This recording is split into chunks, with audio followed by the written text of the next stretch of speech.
Ingrávidos, con Juanjo López.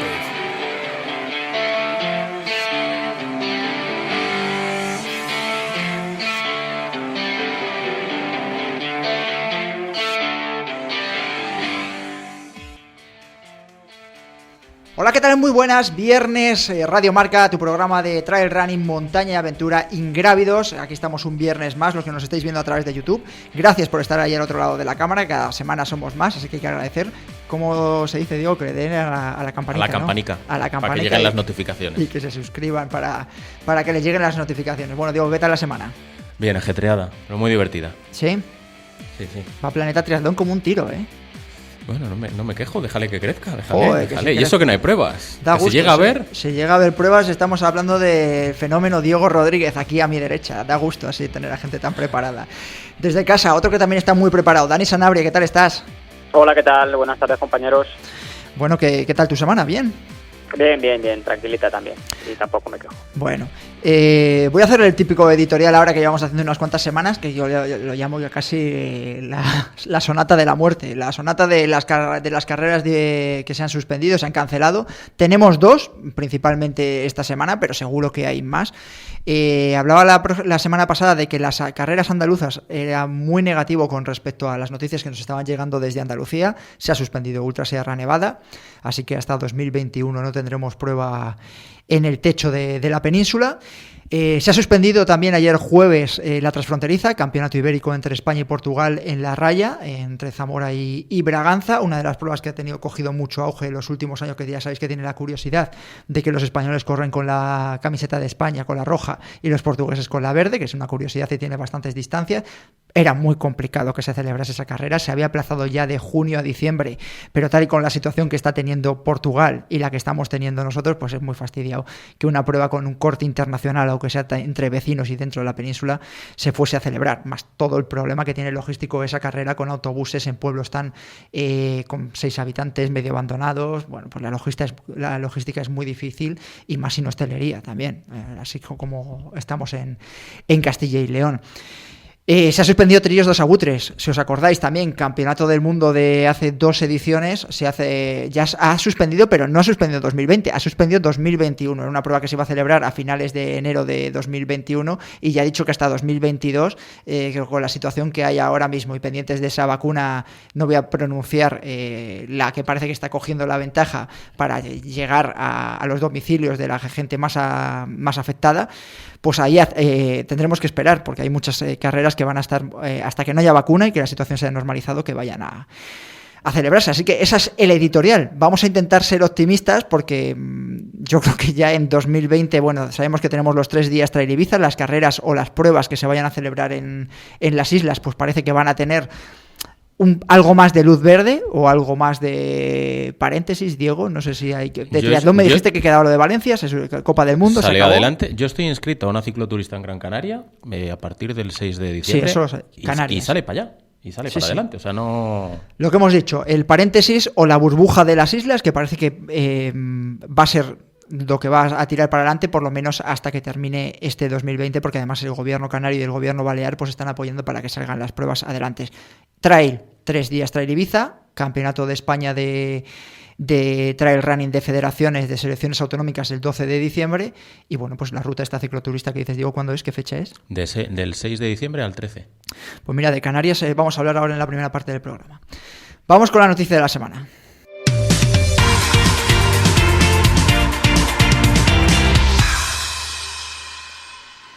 Y la noticia de la semana nos llega también desde las islas con el récord 040 que han hecho tanto Pau Capel como Belén Rodríguez. Belén, ¿qué tal? Muy buenas, bienvenida a Ingrávidos. Hola, muy buenas, ¿qué tal a todos? Muchas gracias. Bueno, lo primero decirte, claro, el fenómeno Pau Capel, que ahora récord que coge, récord que eclipsa, récord mediático que se convierte y que lo vemos en casi todos los lados, pero ha habido una chica que ha batido el récord de España que se llama Belén Rodríguez. Así es. La verdad es que fue un poco inesperado el viaje, la organización y todo por el año que estamos viviendo, ¿no? Y porque, como estabais contando, pues las carreras se me han ido suspendiendo una detrás de otra, y al final pues tienes que buscar retos personales y fue todo un poco improvisado, la verdad. Y sin saber si iba a poder viajar hasta el último momento con la situación que hay. Claro, bueno, me imagino que de todas maneras, en este caso, Pau Capel contaba con el Cabildo, mediáticamente pues era un fenómeno que se estaba buscando, ese récord. De hecho, él también había parado este último mes para intentar este asalto al récord desde la playa hasta el Teide y volver a bajar. En tu caso, ¿cómo ha sido o cómo se ha diseñado? Pues la verdad es que, como te decía, ha sido un poco improvisado porque yo tenía el Campeonato de España de ultras y se suspendió la semana de antes, y a partir de ahí, bueno, pues hice un proyecto mío aquí en Madrid, 60 kilómetros, ¿no?, de una carrera también conocida por mi cuenta, y sí que justo esa semana mi club, debido a, pues otras cimas que hice el año pasado en el Lenin y en el Elbrus en carreras, me habían reconocido un premio, ¿no? Un reconocimiento deportivo, una medalla de oro, ¿no? Un reconocimiento que dan ellos. Y ya me quedé con la cosilla de decir, joder, no he hecho nada en altura este año. Y fue la decisión así, miré vuelos, habían vuelos, digo, bueno, pues me cojo un vuelo, sigo entrenando, alargo un poco el pico de forma en el que yo creía que estaba y apuesto por el Teide, pero como te decía, sin asistencia, viaje con mi pareja. No llegué, sí que yo allí contacté con la gente de turismo de allí, pero bueno, pues no les pareció adecuado darme apoyo en ese aspecto. Y bueno, ha sido todo, como decía, un poco improvisado, porque si, al final ir allí con asistencia o hacerlo de otra manera sin tener que parar en la entrada del parque arriba, porque a mí me pidieron el permiso, eso es. Lo tuve que sacar, no, la gestión del agua, yo cuando llegué allí pensaba que me iban a poder hacer asistencia en 3 puntos, pero porque no conocía la realidad de aquello, y luego te das cuenta de que no, de que solo pueden estar en un punto. Entonces, bueno, fue todo un poco más, como te digo, no preparado al 100%, ¿no? Yo sí que llevaba en la cabeza el tiempo que yo podía hacer, que creo que podía ser mejor. Yo llevaba en la cabeza rondando las 8 horas y tenía el tiempo en la cabeza de Tere Nimes, y por supuesto pues iba por ello, pero sin creer, no, tampoco hasta dónde iba a llegar. Aparte me enteré allí que estaba, yo yendo hacia allí fue cuando me enteré que Pau Capel estaba allí. ¿Qué dijiste? Coincide el fin de semana. Sí. ¿Ves lo que estábamos hablando? Vaya ajetreo. Vaya ajetreo, sí, para el Teide, pero... Y además es que Jordi Gamito también previamente, que ya hablaremos mediáticamente de lo que ha sido una cosa y la otra. Me refiero de que parece que Tenerife se ha concentrado ahí en un momento en el que han apostado por los retos personales, pero ya estamos viendo que Belén Rodríguez ha ido por su cuenta sin informar a nadie y ha batido el récord nacional, porque el internacional lo tiene Emily Fosberg, ¿no? Sí, justo hoy también hablaba con otro medio y me han pasado, porque decían que, claro, que el de Emily pues no es nacional, evidentemente, pero que, por ejemplo, el track, que lo han estado buscando ya por un poco compararlo, ¿no? Sí. Como pasó en otra ocasión, que el track no era tampoco válido, ¿no? Que sí que habían, muchos rectos y que tenían que comprobarlo.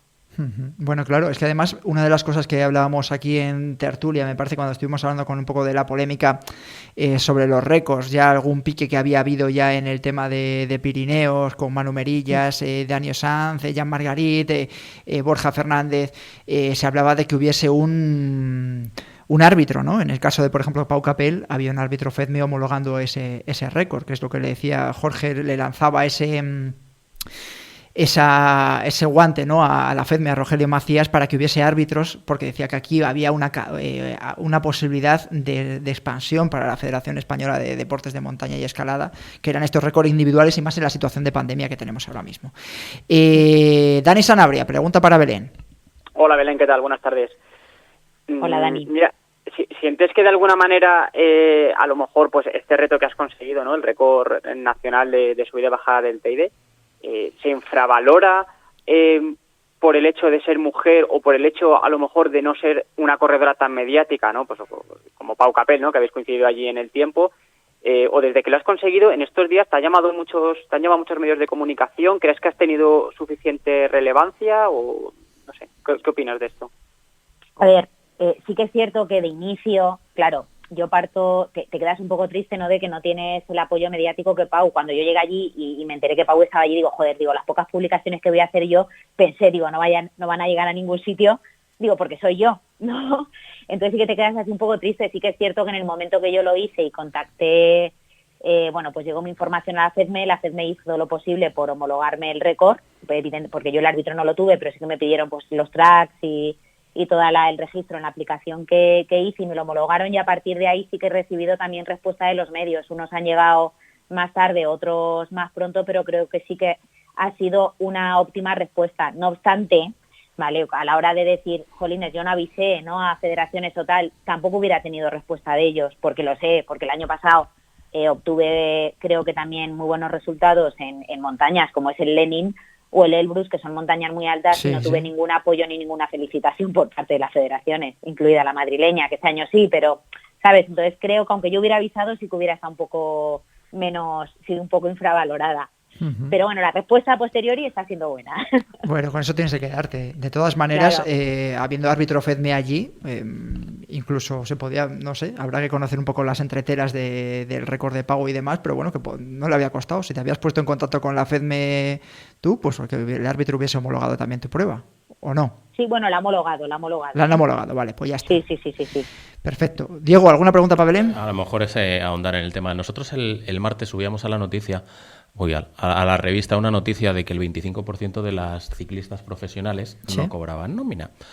Y a colación de esto del impacto mediático que ha tenido el reto de Pau y tu reto, que al fin y al cabo son exactamente el mismo, ¿cómo ves tú todo esto? ¿Qué labor tenemos que hacer los medios, tanto los de trail, los de triatlón, deportes entre comillas minoristas, para que las chicas tengáis un poco más de cancha? Es complicada, lo asumo. Ya, es complicado, sí. A ver, bueno, yo creo que pues lo que se está haciendo ahora, o por ejemplo lo que ha pasado conmigo, al final, claro, yo también parto de la base que soy chica, pero es que además soy una chica que no soy élite, o sea, no he estado en competiciones, bueno, pues voy al Campeonato de España con la Federación Madrileña, he hecho cosas, más bien en carreras en altitud y tal, pero no soy una persona muy mediática en ese aspecto. Quizás ahora con los logros de estos últimos años en que me está apoyando RAD España también como marca y tal, pues se me está viendo un poquito más. Pero es que, que os llegue la información a vosotros también es difícil si yo no la transmito, verdad, no tengo el apoyo de una marca detrás. Entonces yo también me pongo en la parte de vosotros. Bueno, yo lo voy a... Mira, escucha, medio... Belén, mira, aprovecho y meto la cuña. De todas maneras, porque Pau se ha convertido ya en un medio de comunicación casi andante y estamos pendientes de ello. Pero que sepas que a día de hoy no hay nota de prensa ni del Cabildo de Canarias, ni de Tenerife, el Cabildo de Tenerife, ni del Gobierno de Tenerife, ni de Turismo de Tenerife, que haya llegado una nota de prensa con respecto al récord de Pau Capel. Eso, vamos, a lo mejor luego me sacan cantares, pero con los compañeros que está hablando de los medios de comunicación, salvo el medio de comunicación que ha ido allí expresamente contratado, el resto de los medios de comunicación no hemos recibido ninguna nota de prensa con respecto al récord de Pau Capel, o los detalles que ha podido, o declaraciones de él o demás. Es decir, por supuesto, Pau es accesible y puedes hablar con él perfectamente, igual que estamos hablando contigo, pero que sepas que mediáticamente yo ahí le pongo un 0 a casi todo lo que normalmente suele hacer Tenerife en cuanto a cuestión de turismo. Recuérdame que luego en la tertulia cuente una cosa. Vale, pues luego me lo cuentes. Puedes meter la cuña ahora si quieres. No, es que estaba pensando, no voy a decir qué región es, pero hace 2 meses a mí un organizador con relación con el departamento de turismo de una junta me ha dicho que si le podía intentar llevar un deportista muy, muy importante. Y dice, Diego, que sea muy importante. Digo, hombre, tengo acceso a triatletas, pues tengo acceso al manager de Javi Gómez Noya, tengo pues a gente de atletismo. Dice, no. Dice, ¿sabes quién necesito? Digo, dime. Dice, a Miguel Indurain. Dice, porque es el único que mis políticos van a conocer.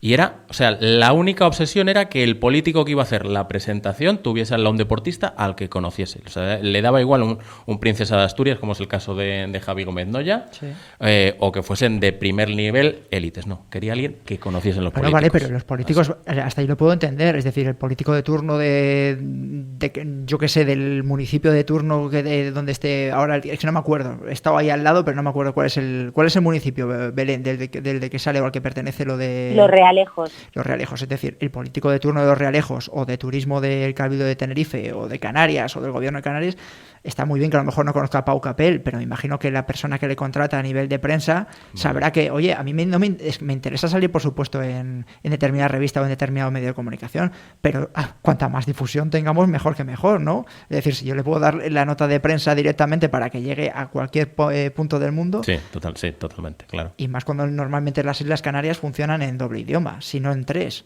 Es decir, que te interesa no solo llegar a la prensa española o a la prensa de habla hispana, sino te interesará también la alemana, la inglesa, etcétera, etcétera. Bueno, ahí he soltado el KitKat. Belén, perdona que te interrumpa.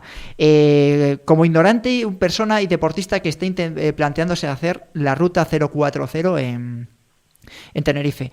¿Qué te has encontrado tú y qué recomendaciones nos das a los deportistas que estamos o la tenemos planificada para un futuro? ¿Qué tenemos que llevar en la mochila? ¿Qué debemos hacer? ¿Cuánto tiempo tenemos que emplear? Etc. A ver, la preparación física fundamental, te voy a decir, pues para afrontar ya no la subida, más bien la bajada, ¿no? Porque al final aguantar la bajada, pues yo creo que es lo más complejo.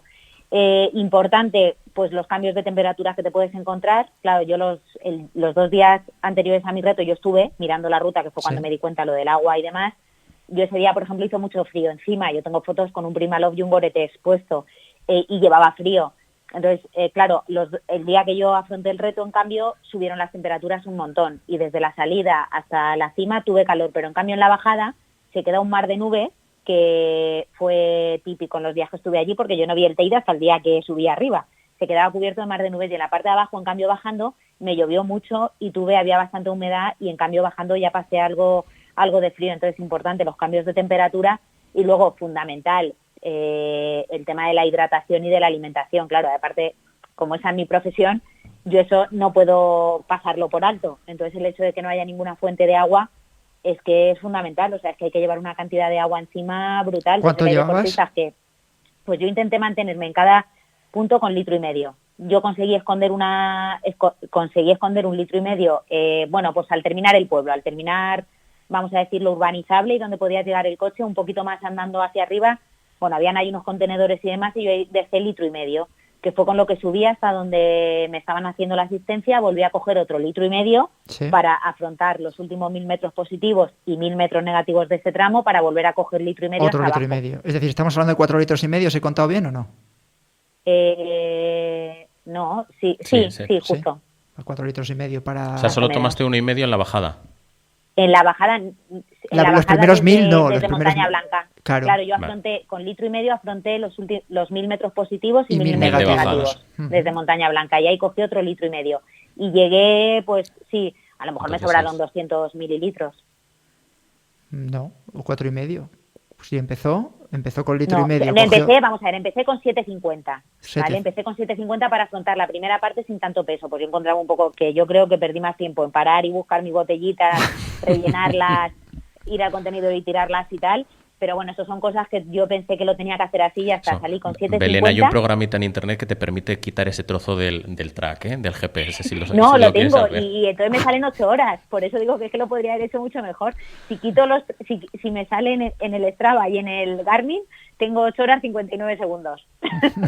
si quitamos las paradas. Bueno, eso es lo de menos, ya está. Ahí pues salí con 7,50, cogí 1,5 litros, luego cogí otro 1,5 litros y otro 1,5 litros. Entonces fueron 5,250. 5,250, sí. Pues eso, vale. Fue. Pues para tenerlo claro, porque luego ya sabes, y además tú dedicándote a ello, que la gente tiene que saber, oye, pues ¿cómo voy a afrontar esta chisma? 5 litros tengo que llevar de agua. Venga, ya está. Hay mucha piedra. Hay bastante calor. Dice Diego que si hay mucha piedra. ¿Para qué? ¿Para la bajada? Y para la subida también.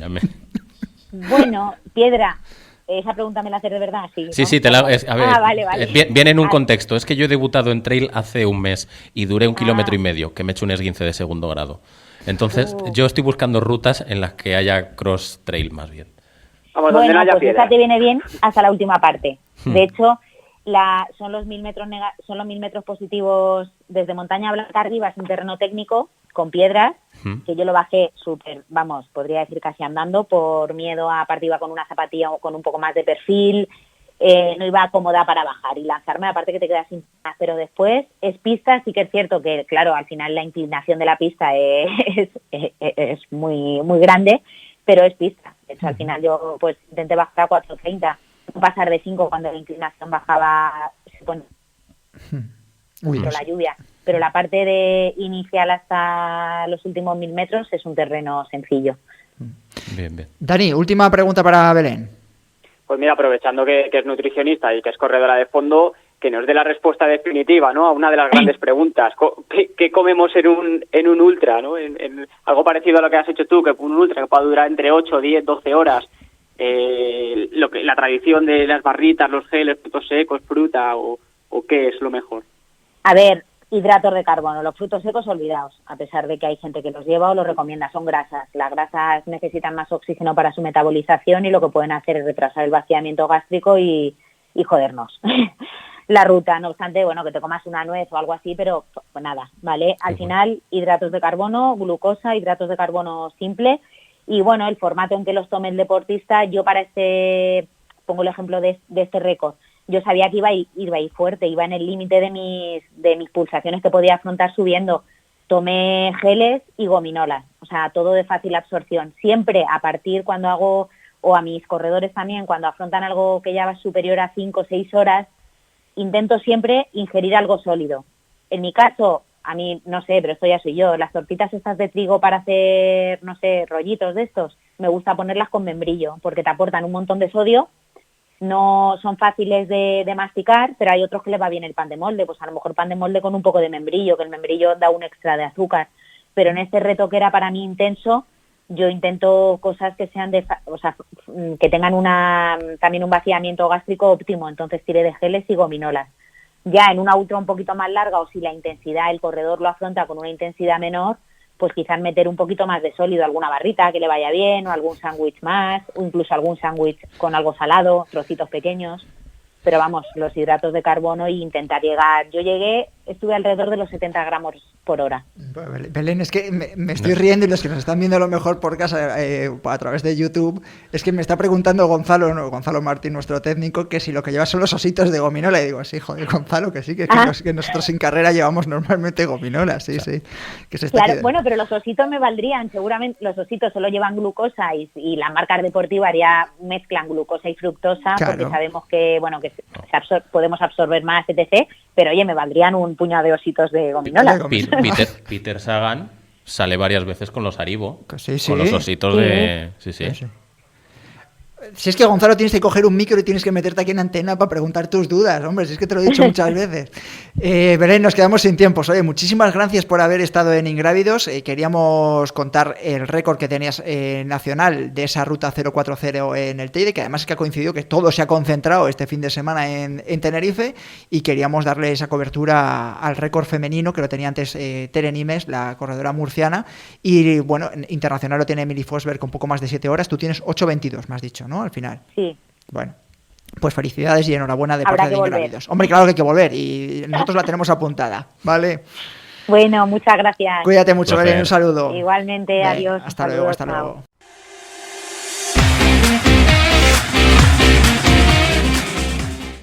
Y ahora sí, Diego, ¿qué tenemos? Bueno, la última vez que estuvimos hablando de triatlón de manera directa, hablamos de la piscina, de la natación. Y bueno, pues ya sabes, hubo algún comentario diciendo, uy, lo del agua como los gatos. Lo conseguiremos, a final de temporada algunos habréis bañado. Bueno, está Dani Sanabria, sigue con nosotros en el programa y se incorpora Juan Carlos Granado. Juan Carlos, ¿qué tal? Hola, buenas tardes. Bueno, vamos a hablar de algo que yo creo... Bueno, primero, ¿qué tal estás tú? Bueno, un poquito mejor. Ayer me hicieron una pequeña operación, intervención, me quitaron unas cuantas jeringas de sangre y estoy más liberado. Estás más liberado. Bueno. Sería muy gráfico para ponerlo en YouTube, pero igual un poco desagradable. Yo te lo dije el otro día por WhatsApp, pero yo no era consciente de que fuese tan gordo, ¿eh? O sea, cuando lo dijo aquí Juanjo la semana pasada me quedé así un poco de pedrusco, porque, hostia, un accidente gordo de bici que te tenga de baja y tal es de tela marinera. No me gusta dar pena, no me gusta. No le gusta dar pena, pero ha dicho que dentro de lo que cabe ha tenido esta suerte, así que... Joder, macho, ánimo. Bueno, vamos a hablar precisamente de bicicletas. No sé si te gustará mucho el tema de hoy, pero te hemos llamado justo para entrar por antena para hablar de bicicletas con Diego, ¿no? Que por lo menos yo creo que a todos, de una manera o de otra, y tal y como se está poniendo la situación en las grandes ciudades, la bicicleta, patinetes y todo lo que sea desplazarse sobre dos ruedas parece que es lo que se está imponiendo. Ojalá nos convirtamos todos en daneses, alemanes, belgas, holandeses, y nos acostumbremos a utilizar la bici en lo que llaman... En inglés tiene un verbo que es commuting, que es ir al trabajar en bici.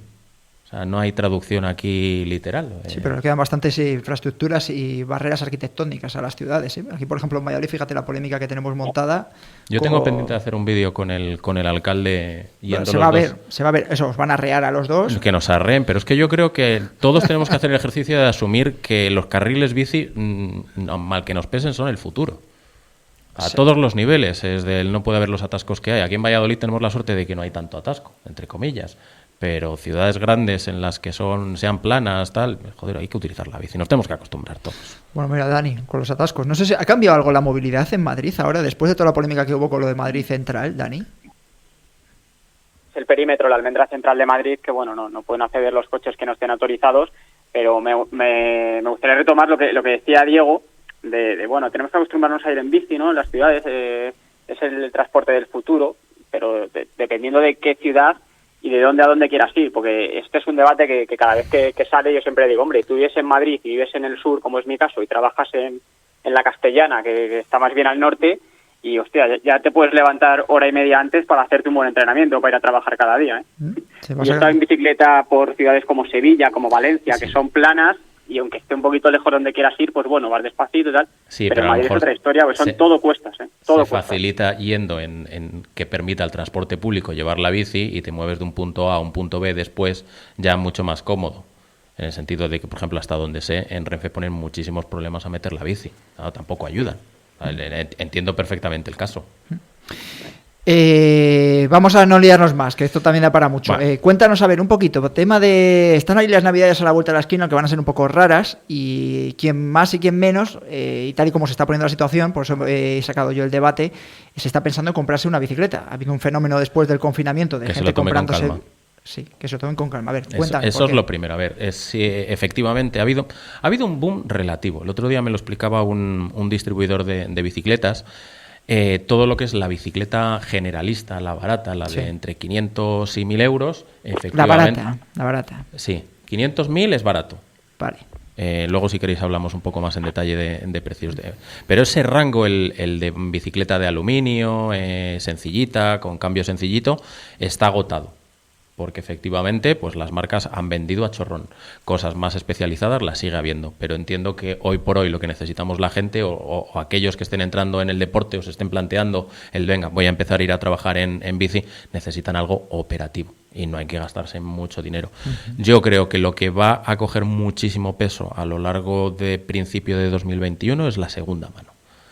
Gente que diga, bueno, yo esta bicicleta ya la he probado, me ha gustado, me gusta el concepto de bicicleta, me voy a buscar algo más con cara y ojos, que yo creo que es el proceso habitual, y que haya mucha oferta. De hecho, tú si ahora entras en plataformas específicas de bicicletas de segunda mano, como puede ser Wallapop o el Rastro del Triatleta, que son dos páginas que yo creo que son referencia en cuanto a material de segunda Wallapop mano. Y el Rastro del Triatleta. El Rastro del Triatleta. El Rastro del Triatleta es una plataforma que montó Gonzalo Marchela, dueño de Triatletas en Red, competencia mía, uh-huh. y que va como un tiro, afortunadamente. Está muy bien gestionado y ahí se pueden encontrar muchísima bicicleta con cara y ojos. Es otro caso del nicho que crece y extrapola mucho más allá del nicho y se queda con el nombre, sí. Como nos pasa, por ejemplo, a nosotros en Planeta Triatlón. Pero hay muchísima oferta de bicicleta. Y luego el tema de lo diré, Tuvalum, no me salía el nombre. Tuvalum es una empresa que se creó en Valencia, les echó una mano la gente de Lanzadera de Mercadona y hoy por hoy son la referencia en cuanto a bicicleta de segunda mano, porque la revisan ellos, te la envían ellos y hay mucha cosa con cara y ojos. Y no solo bicicletas de 700 euros. O sea, tú vas a buscarte una Cabra que en tu cabeza son 6.000 o 7.000 euros y tienes gente vendiéndote bicis de 6.000 y 7.000 euros. Me estás mirando con cara de, ¿en serio? ¿6.000 y 7.000 euros? No, sí, yo sé que existe y demás, y desde luego habrá mucha gente que nos está escuchando, no mucha, pero habrá gente que nos está escuchando que tiene bicicletas de ese valor, pero bueno, nosotros sobre todo queremos orientarlo, como he dicho desde el principio, esta sección de Tringrávidos de Diego es para ese trail runner que durante el confinamiento ha cogido la bicicleta, hablo del caso mío personal, se ha puesto a hacer el rodillo, le ha cogido el gusto, sale por carretera con ella, es decir, el caso mío es, lo que te lo contaba hacía micrófono cerrado, que tengo la gravel y no le he puesto las ruedas aún de gravel, es decir, que yo digo, bueno, voy a coger la de carretera las ruedas por cogerla, pero yo no voy a salir a la carretera, y es todo lo contrario, no le he puesto las de gravel aún, pese a que yo soy también un desastre, que yo no soy... Yo ejemplo de nada. Lo dije, creo que a lo mejor fue en el primer especial de Tringrávidos. Yo creo que la primera bicicleta que tenemos que buscar la gente es una bicicleta extremadamente barata. ¿Por qué? Porque es necesario... Cuéntalo a la gente que está ahora mismo escuchándonos y dice, pues a lo mejor para estas navidades y tal y como se está poniendo la cosa, que no voy a estar con cenas de empresa, en regalos voy a tener menos, salidas nocturnas voy a tener menos. Pues venga, voy a invertir en deporte, voy a destinar esos 300 euros o lo que sea, voy a empezar a destinar a esta cosa. Gravel, yo creo por 600, no sé cuánto costaría la tuya. En Gravel, en 600 euros, tienes modelos con cara y ojos que son más que suficientes para ir por senderos. Aquí en Valladolid, que tenemos la suerte de que es plano, no tenemos piedra como en Sanabria, puedes salir con la Gravel perfectamente. 600, 500 euros he visto alguna cosa de Cannondale. En carretera, también en 700 euros tienes bicicletas de aluminio, la Scott Speedster con 105, que es el cambio. Hay cosas, en una bicicleta habría 3 cosas a tener en cuenta muy importantes. El cuadro, ¿sí? Es decir, lo que es la arquitectura de la bici en sí, que ¿sí? Suele ser por naturaleza lo más caro. A lo mejor lidiando con lo segundo, que son las ruedas. Y lo tercero es el cambio, o sea, lo que es el sistema de que cambio el plato, el piñón, tal. Aquí están Shimano, están SRAM y está Campagnolo, que son las 3 marcas por excelencia. Y los tienes desde, ya digo, un barato, el 105, que es un sistema de cambio que lleva pues 15 años aproximadamente, el 105, hasta cambios Bluetooth, ya sin cables, que te vas a que simplemente el cambio te cuesta 2.000 euros. Todo el conjunto de las manetas. El Bluetooth es la primera vez que lo escucho. Pues sí, ya lo hay, ya hay sin cable y tú haces tú. Y se cambia absolutamente todo. Por en medio tienes el D2, tienes Ultegra, tienes muchas posibilidades. Hay un abanico muy amplio, pero un 105 es súper barato, que yo creo que a 100 y pico euros ya todo el sistema está. Y luego las ruedas, y las ruedas es exactamente lo mismo, te puedes gastar todo lo que quieras. O sea... ahora te voy a preguntar yo respecto a las ruedas, pero voy a dejar preguntar un poco a Dani. Dani, tú si por ejemplo tienes dudas con respecto a la bicicleta, ¿qué duda te asalta? Es decir, quiero cambiar de bicicleta estas navidades. ¿Qué es lo que a ti te asalta decir, oye, pues a mí me gustaría cogerme esta, ¿dónde comprarla? ¿Te han dicho ya tiendas de opciones de segunda mano? ¿Qué se te pasa por la cabeza a ti? No, precisamente le voy a preguntar un poco ahora a Diego lo que comentaba, cuáles son las partes o los componentes en los que hay que fijarse. Claro, es que habrá muchos corredores que estén en mi situación que sean, vamos, unos absolutos inútiles, y claramente hablando de bicicletas. Es decir, yo la única bicicleta que he tenido en estos últimos años, que es una mountain bike de 500 euros redondos, yo le dije a un amigo que es especialista, un absoluto experto en mountain bike, elígemela tú, me dices lo que cuesta, este es el presupuesto que tengo y me la traes. Entonces, bueno, ahora ya estoy tomando la mejor decisión que puedes tomar, hacerlo así. Es que sí. Está claro. Entonces ahora estaba ya tomando nota de lo que decías tú de un poco el cuadro, los cambios y las ruedas, ¿no? Y las ruedas. Poco, digamos es la santísima trinidad de lo que al final va a ser una bicicleta, a lo mejor en cuestión de calidad, ¿no? Y luego, pues, yo sé que hay, pues, esos componentes que puedes ir cambiando eventualmente, ¿no? Como, yo qué sé, los pedales, algunos elementos del manillar. Escucha, te voy a hacer la pregunta de otra manera. La pregunta de otra manera que te ha hecho Dani también. ¿Dónde no debemos ir qué no debemos comprar de bicicletas? Es que es lo que le iba a responder a Dani. Mira, hay un error que yo creo que cae mucho Nobel en cuanto a todo este tema de ciclismo, y es dejarse llevar por el nombre de una marca o por el nombre de un modelo concreto de marca. Y me explico. Una bicicleta que es una cabra. Voy a utilizar el ejemplo de una cabra, pero no voy a utilizar nombres.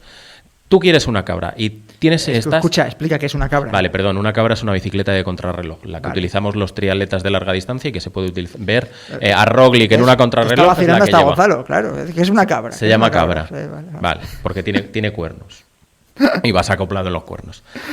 Te dejas llevar por el nombre y quieres, una Canyon Speedmax y es lo que quiero. Y no te das cuenta de que los componentes que te están poniendo, en la que cuesta 2.500, son una auténtica patata. ¿Por qué? Porque esa bicicleta necesita de unas ruedas de perfil de 90, necesita Diego, tal... pero eso es un perfil de usuario que suele ser más caprichoso. Pero tú piensas en el que ha tenido una bicicleta desde de pequeñito y que va a tener su primera bici un poco mejor. Y cuando hablo mejor es de 400, dispuesta a gastarse, pues como ha dicho Dani, 500, 600, 700 euros como mucho. ¿Qué error comete? Es decir, el cuadro siempre tiene que ser de aluminio, le pueden dar otro tipo de cuadro, le pueden dar una bici de descenso, como me pasó a mí la primera que me compré, de mountain bike. Es decir, tú vas allí, te dicen tal, y la coges. Pues yo haría como ha hecho Dani. Yo no me dejaría llevar por mis sensaciones. Me explico. O sea, yo voy a una tienda, tengo más o menos el presupuesto y no me dejo llevar por la vista, por la apariencia estética de la bicicleta. O sea, yo iría a cualquiera de mis colegas, le digo, oye, mi presupuesto son 600 euros. Dime tú. Y me fiaría. Buscaría, obviamente, una bicicleta que sea adecuada a mi talla, pero en función de lo que ese amigo mío me diga. ¿Por qué? Porque si nos dejamos llevar por, ay, mira qué bonita es esta, ay, mira qué poco parece que pesa, te puedes estar perdiendo muchísimas cosas por el ¿Sabes qué camino. te puede pasar? Como le pasó a Gaby de Miguel la semana pasada, que se llene de preguntas esto. Bueno, Y que te haga pregunten, la preguntas, respondemos. El cuestionario de... Me mandas tú un WhatsApp de Diego, responde, y yo entro y respondo. No hay ningún problema. Creo que es eso, es del intentar delegar la responsabilidad en alguien que sepa. Vale, y yo ahora voy a derivar un poco la charla también hacia Juan Carlos, porque él al entrenar, por ejemplo, habla siempre del entrenamiento de carretera, que bueno, es una cosa que ya lo habéis escuchado, de hacer el entrenamiento cruzado con el tema de la bicicleta de carretera. Si cogemos mountain bike, también es compatible, Juan Carlos, o BTT a la hora de hacer trail running con el entrenamiento. A ver, la bicicleta hay que utilizarla como un medio alternativo de hacer un entrenamiento de baja intensidad, sin impacto, para acumular horas de entrenamiento. Eso se traduce en que está especialmente indicado para las carreras ultras o de larga duración, o para gente que tenga más posibilidades de lesionarse y no debe recurrir tanto a la carrera a pie. Es decir, que la bici no va bien para correr, pero es un buen sustituto, un buen alternativo, el mejor sustituto alternativo, junto con la elíptica, cada uno con sus contraindicaciones, en el caso hipotético de que pues, necesites esa prevención para no lesionarte.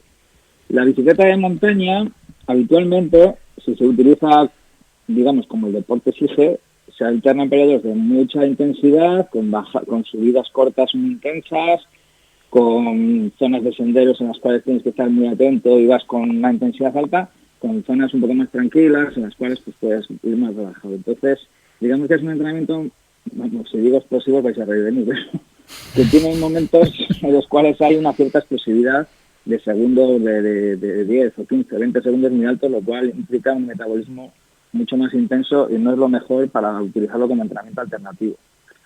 La bicicleta de carretera lo bueno que tiene es que es una intensidad media alta durante todo el tiempo, no tienes esos picos, a no ser que te enfrentes a repechos que te diga el entrenador que tienes que hacerlos en plan intervalos, que no suele ser el caso. Pero normalmente la bicicleta de carretera mantienes un ritmo medio alto y ahí pues puedes manejarte en unas intensidades que tú controlas. Por eso siempre está más indicada hacer la bicicleta de carretera que la de montaña. A no ser que te tomes la de montaña, pues en plan con las pistas que tenemos por aquí por Valladolid o por cualquier zona, sin cuestas, sin zonas técnicas y que te dediques a rodar como si fuera la carretera en plan gravel. Entonces sí, puedes utilizarla exactamente igual que si fuera de carretera. Pero claro, lo divertido y lo deportivamente atractivo de una bicicleta de montaña es utilizarla para lo que es, para la montaña o para zonas muy técnicas. Y luego te caes como yo, claro. Yo hasta donde sé, corrígeme si me equivoco, en triatlón de corta distancia se suele utilizar la mountain bike precisamente para eso, para ganar potencia. Es así, ¿no? Bueno, potencia en este caso es una palabra que... Bueno, miento. No Es que ahora, bueno, sí, si digo explosividad, te vas a reír tú de mí. Para los demarrajes y todo eso que hay en corta distancia. Exactamente, es decir, digamos el rango metabólico de intensidades es mucho más similar en la bicicleta de montaña que en triatlones de corta duración que la bicicleta de carretera. Si no te metes esos calentones o no sigues un plan de entrenamiento con intervalos predefinidos, claro. La bicicleta de montaña te tienes que adaptar al terreno y si de repente te encuentras con un repecho que tienes que salvar 80 metros de desnivel en 500 metros, pues no te va a quedar más remedio que apretar sí o sí, porque es que si no te caes de la bici.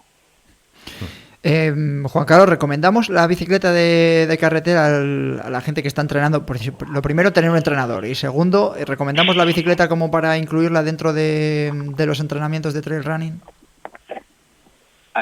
Si la pregunta es sí o no, sí. Luego habría que tener muchos matices, sí, eso porque es. cada uno está adaptado a unas circunstancias. A ver, normalmente a un corredor le cuesta unos añitos adaptarse a la bicicleta y sacarle partido. Es decir, Yo cuando empecé a andar en bici, yo me daba cuenta que andaba en bici y me ponía a poner a estudiar inglés y estaba aprovechando mejor el tiempo, porque no hacía nada, o sea, no era capaz de subir de 140 pulsaciones, no llegaba a casa nunca cansado, es decir, no era capaz de transformar mi fuerza muscular a lo que tenía las piernas de correr a lo de la bici, porque no era capaz de hacer ese tipo de movimiento efectivo. Poco a poco te vas consiguiendo a ser un poco más eficiente en la bicicleta y consigues intensidades más altas que ya sí que tienen cierta transferencia, esta palabra técnicamente está mal empleada, pero bueno, para que lo sepáis, tiene cierta transferencia a lo que te puede dar metabólicamente un entrenamiento de carrera. Los mediofondistas, por ejemplo, se adaptan muy bien a la bicicleta porque tienen mucha más fuerza en las piernas y son capaces de sacarle rendimiento casi desde el primer día. De hecho, los mejores duatletas a nivel nacional y mundial suelen ser mediofondistas, no fondistas. O mediofondistas tipo Luis Migarlanas, que sin ser fondista del todo se defendía muy bien en pruebas cortas. Es decir, Emilio Martín era un millero de los mejorcitos de España, aunque le ganaban 10 o 15 tíos todos los años, y se adaptó muy bien a la bici porque tenía fuerza en las piernas. Y yo los ejemplos que he tenido de mediofondistas amigos míos, en cuanto se meten en la bicicleta, le saca mucho más rendimiento que un fondista. Última precisión, Diego, para cerrar Tringrávidos esta semana. ¿Recomendaciones? ¿Alguna otra recomendación que tengamos que tener en cuenta para estas navidades si compramos bicicleta? ¿O nada, simplemente a lo mejor como resumen, que planteemos que nuestra primera bicicleta debería de ser o una de segunda mano, que yo creo que ahora va a haber más opción que primera mano. Si pese a ello queremos ir a primera mano, que nos dejemos aconsejar por alguien que venga ya dentro del sector. Yo diría que alguien a quien conozcamos, que con quien tengamos confianza y que nos conozca, e ir a cosas de aluminio con cambios muy sencillitos y sin volvernos locos.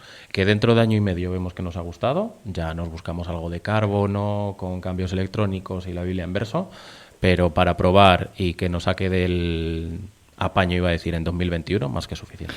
Perfecto, cerramos Tringrávidos. Tertulia en Ingrávidos.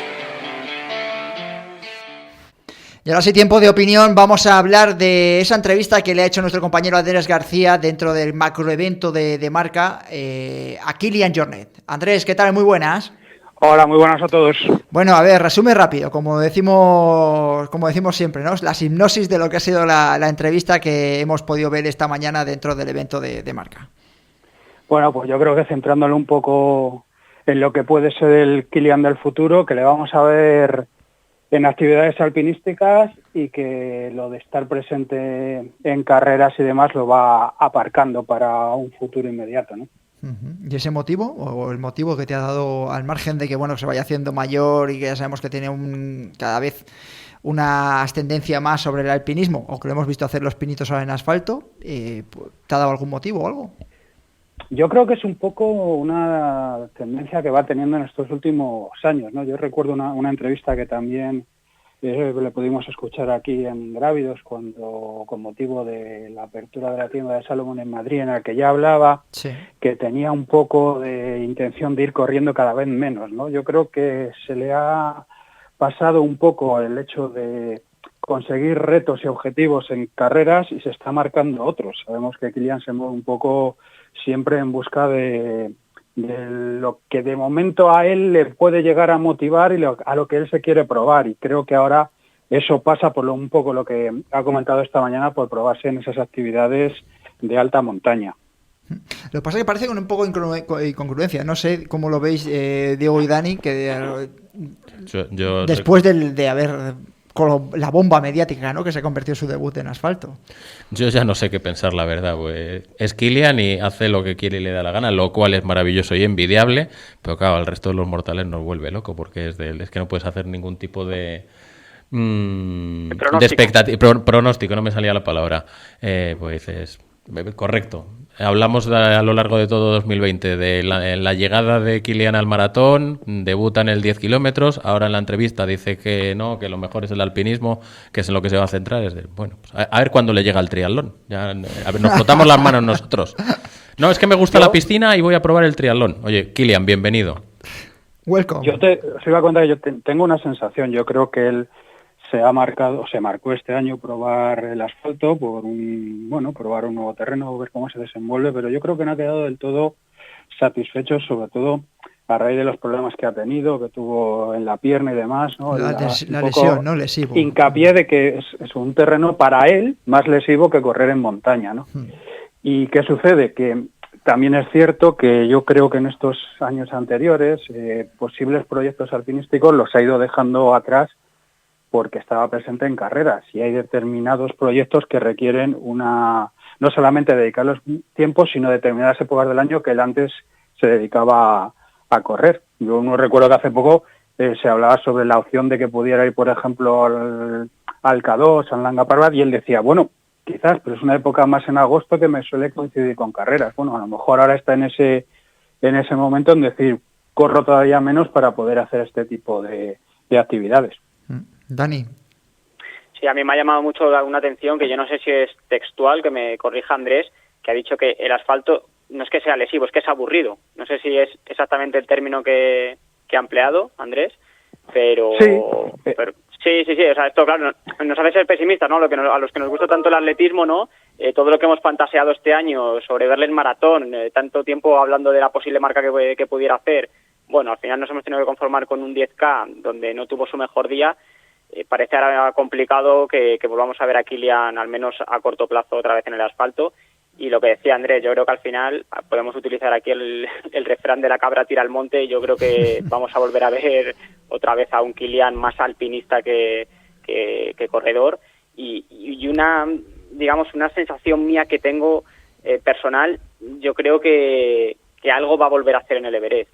Esto ya te digo que esto es una cosa completamente mía, una intuición, sí.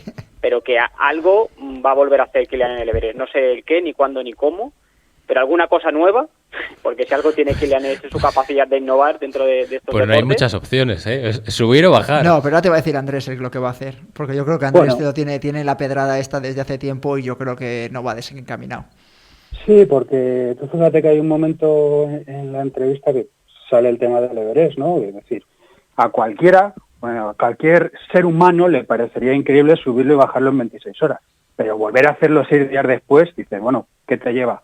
Y claro, es que Kilian no da, hemos dicho muchas veces, puntadas sin hilo. Y reconoce un poco que él quería probarse si era capaz de estar tanto tiempo ahí arriba y cómo reaccionaba su cuerpo para futuros proyectos de encadenamiento de determinadas aristas y demás. Y ya se habló de que podía intentar subir al Everest y engancharlo con el Lhotse, y yo creo que es un proyecto que puede estar ahí, como apunta Dani. Yo también diría que le vamos a volver a ver en el Everest. Lo que te iba a preguntar a ti, Andrés, es que me da la sensación de que podemos despedirnos del tema del maratón. A ver, yo también estáis comentando ahora, Kilian es así que hoy puede aparcar ese proyecto y de repente resultarle interesante dentro de unos meses y volverlo a poner en marcha, pero yo creo que no está a corto plazo su idea de seguir probándose en asfalto y de llegar a hacer un maratón. Uh-huh. Entiendo que es un poco por la experiencia que ha podido tener, ¿no? Es decir, de haber estado preparándose, si le ha resultado un poco lesivo en las piernas y demás, y que al final Kilian se mueve mucho por hacer aquello que le divierte. Es decir, le dejó de divertir hasta cierto punto el esquí de montaña, sobre todo a la Copa del Mundo, porque no estaba de acuerdo con cómo se estaba llevando a cabo ese tipo de competición, y decidió que dejaba la Copa del Mundo, que si eso haría alguna que otra clásica, pero lo abandonó, ¿no? Entonces, yo creo que tiene que estar motivado y que le divierta hacer algo. Digo, no sé, ¿debería mover la cabeza? No, está llegará un momento en el que se quede sin deportes. Bueno, pues no te preocupes, porque solo hay que ver el último vídeo, que además lo podéis ver en marca.com. El vídeo que ha grabado con la GoPro, la 9 Giro, ¿no? Madre mía, a mí me ha dado miedo. En los comentarios se lo han dicho, ¿eh? Ha habido mucha gente que le ha dicho, a lo mejor en este vídeo te has pasado un poco, sí, ¿no? Sí, habéis visto el vídeo, claro, me imagino, es ¿no? Espeluznante. Bueno, Dani lo ponías, ¿no? Que entrenabas así en Carabanchel, has dicho que, me hizo mucha gracia. Sí. Tengo una cresta similar y también cada tarde pues me echo unos kilómetros así. Es que yo creo que sí que es un poco, se ha pasado un poco, ¿no? ¿Habrá algún montaje o algo ahí? Porque si no hay montaje de ningún... ¿Ya alguna vez ha hecho algún making of y se le ve del no hay sí, no va colgado de nada? Se ve muy arriesgado, además hay neveros, ¿no? estoy acordándome porque lo he visto así un poco por encima el día y he dicho, madre mía, digo, sí, entra el pánico casi. Lo he visto además en el tuit de Dani Sanabria. Yo os puedo decir a este respecto que también le he preguntado por ese tipo de vídeos, por el hecho en sí, no ya de cómo los está grabando, sino de la gente que lo puede ver y tratar de imitarle, ¿no? Es decir, es que esto al final puede ser un arma de doble filo. No, como él comenta, es para poder hacer esto tienes que tener un entrenamiento detrás bastante importante, ¿no? Para poder hacerlo. Me decía un poco así que también vemos carreras de Fórmula 1 y MotoGP y no se nos ocurre hacer eso en la carretera, ¿no? Ya, es una comparación, pero yo me acuerdo, por ejemplo, de la entrevista que le he hecho yo a nivel personal ya hace 3-4 años. Yo me acuerdo que se acababa de morir Uli Steck, ¿no? Y era... Estaba pensando precisamente yo. Y claro, la máquina suiza, yo creo que todos lo teníamos, lo que nos gusta un poco el alpinismo, lo teníamos de referente, ¿no? A Uli. Y él también, de hecho habían planteado hacer alguna cosa en el futuro juntos y yo me acuerdo que le cambió la cara y todo, que le había marcado bastante. De hecho, se puede ver la entrevista en el canal nuestro de YouTube, ya que voy a hacer la promoción, que la tenemos ahí puesta de la cabecera, en la campanita ahí, ¿no? Y lo habla él. Ya lo pondré aquí, no sé, señalo con el dedo, vale. Por último, Andrés, ¿algo más que quieres destacar de la entrevista de Kilian? No, bueno, yo creo que es sobre todo la tranquilidad con la que te habla y te comenta que afrontó estos meses que ha estado ahí, claro, con la pandemia. Lógicamente no es lo mismo estar donde está él en Noruega que donde podamos estar nosotros, que ha tenido mucho contacto, claro, con la montaña y el aire libre. Y un poco me quedo con eso, con esas ganas que tiene de volver a hacer cosas técnicas y cosas en montaña, ¿no? Uh-huh. Que, bueno, nos puede dar un poco de pistas sobre lo que puede intentar hacer el próximo año. Lógicamente, todo también pendiente de cómo evolucione todo y si se puede ir a determinados lugares, que ahora mismo no se puede. Claro. Uh-huh. Así que me parece que le veremos las carreras de Salomón y casi por compromiso publicitario, como puede ser Cegama, Ultra Pirineu o alguna americana, ¿no? Pues nada, nos quedamos sin tiempo para la tertulia. Iba a deciros que os iba a preguntar más por el 0.40, pero bueno, el 0.40, el récord también de Pau Capell, que bueno, que hablamos de récord, lo tenía David Luzardo y que me imagino que en los próximos años veremos cómo se bate, incluso por el propio Pau Capell, porque no es un récord demasiado exigente a día de hoy. Andrés García, Dani Sanabria, muchas gracias por haber estado un viernes más en Ingrávidos. Un placer, como siempre. Chicos. Un saludo, Diego Rodríguez, gracias. Me ha gustado mucho lo de la bicicleta, ya verás cómo se va a ver un montón. Me parece perfecto. Porque todo el mundo está pendiente también de que en Navidades puede tener de regalo de Reyes, la gente que pueda y permitírselo, una bicicleta. Y que no tenga ruedines, se me ha olvidado decir. Sí, que no tenga ruedines. Gracias, Diego. Y a todos vosotros ya sabéis que nos podéis escuchar todos los viernes a partir de las 7:30 de la tarde aquí en el 101.5 de la FM, en Radio Marca, también en el podcast, en iTunes, en iVoox, en Spotify, también en la app de Radio Marca y en YouTube. Muchas gracias por estar ahí un viernes más.